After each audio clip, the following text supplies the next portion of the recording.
Viii and our topic is condition required for oxygen and the important thing is oxygen is necessary for combustion. Let me get into the topic. The candle is called as a combustible material. And the glass is called as non-combustible material. Take the light of the candle and put it on the table.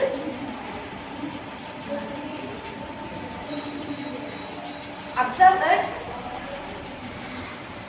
Now there is no sufficient oxygen, so it doesn't flame easily. Thank you. The outermost zone of flame is called non-luminous zone. It is blue in color and it is the hottest part of zone.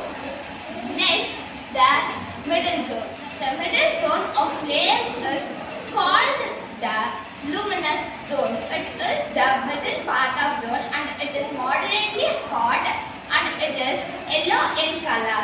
Innermost or dark zone. The innermost zone of flame is called dark zone. It is dark in color. Thank you for.